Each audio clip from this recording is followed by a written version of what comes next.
C'est une salle Garamba pleine à craquer qui a accueilli ce mardi 26 novembre l'atelier de réflexion sur l'accès à l'information publique avec un accent particulier sur le projet Grand Inga, organisé conjointement par le Centre congolais pour le droit du développement durable, CODED en sigle, et la coalition des organisations de la société civile pour le suivi des réformes et de l'action publique, CORAP en sigle, avec la participation de quelques organisations de la société civile, des institutions publiques et des professionnels de médias. L'objectif, faire avancer la lutte pour l'accès à l'information publique en RDC.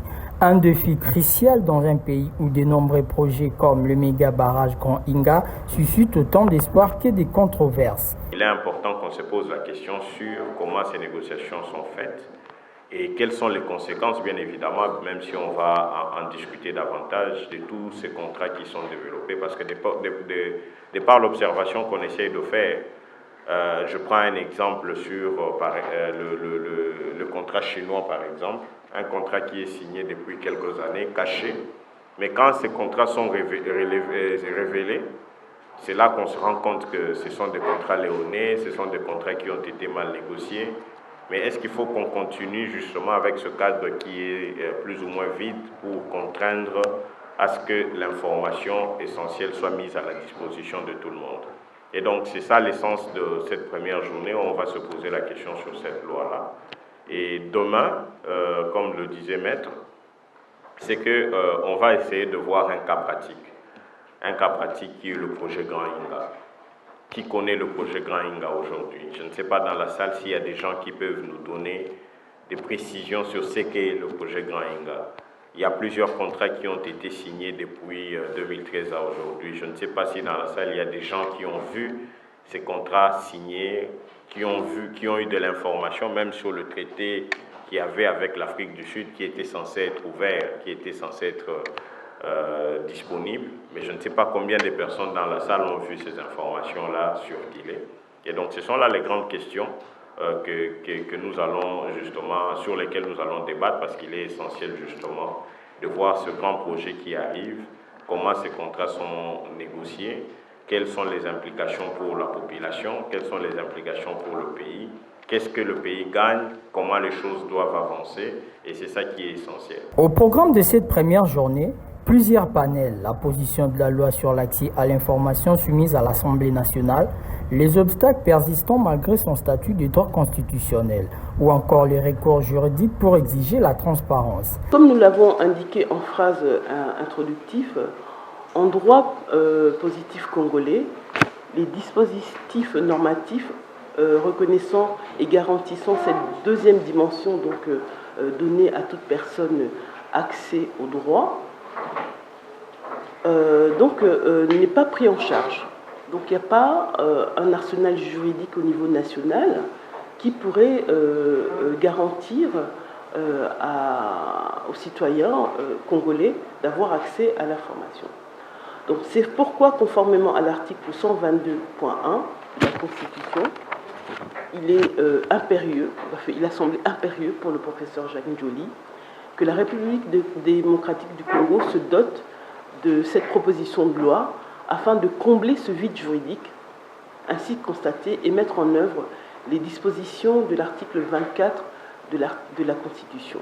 Parce qu'effectivement, cet article 24 consacre la liberté de droit d'accès à l'information, mais comment elle est mise en œuvre? Et donc c'est vraiment l'objet même de cette proposition de loi.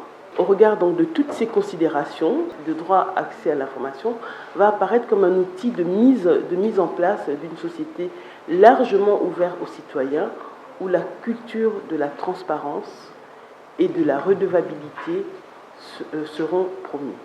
Parce que c'est ça la question cruciale, c'est la transparence et la redevabilité. La redevabilité, c'est cet exercice de contrôler le pouvoir tant politique que le pouvoir de la société, comment les décisions sont prises, donc vraiment tout ce process, comment elle est mise en place. Donc cette proposition de loi vise à ce que on puisse avoir accès à toutes ces informations-là, à tout le processus qui est mis en place lorsqu'une décision est prise. À l'heure du numérique, le participant appelle également à tirer parti des outils modernes pour simplifier l'accès aux données publiques. En fait, il y a un problème au niveau de la société, puisque quand vous voyez, en réalité, il y a une guerre entre l'establishment et les citoyens.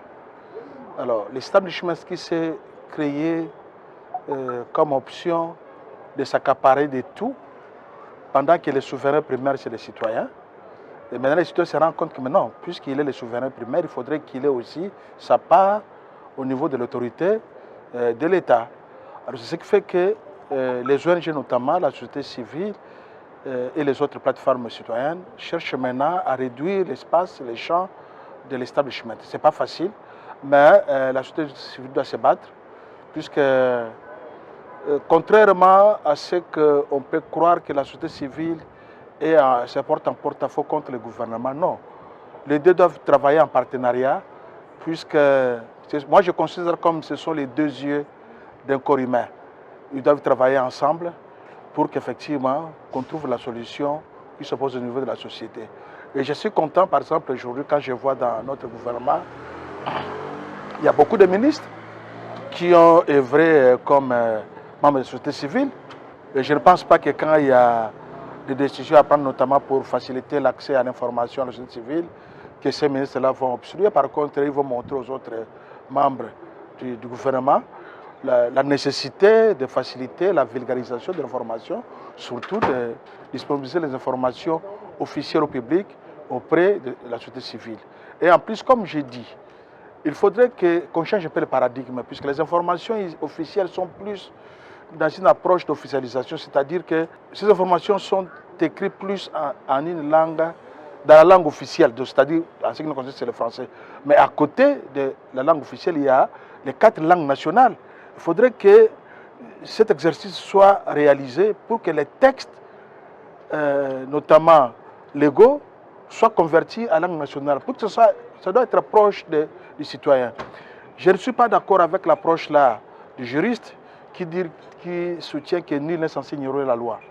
Or, moi, je pense que pour qu'on arrive à bien gérer la société avec une justice équitable, il faudrait que les citoyens soient informés. L'opacité qui entoure des projets comme Grainga a aussi des conséquences institutionnelles graves. Les experts s'accordent à dire que cette situation alimente les suspicions de mauvaise gestion et freine la participation citoyenne. Cet atelier n'était pas seulement un constat. Les acteurs présents ont formulé des recommandations précises et ont renouvelé leur engagement pour pousser à l'adoption rapide de la loi sur l'accès à l'information, dont le pont est vite jeté entre accès à l'information et développement durable. L'accès à l'information rime avec le développement durable dans tous les sens. Quand vous regardez les ODD, tous les ICT ODD, que ce soit la lutte contre la pauvreté ou encore la question de l'accès à l'énergie ou d'autres ODD qui existent sur l'égalité du genre ou encore sur le travail décent, vous verrez que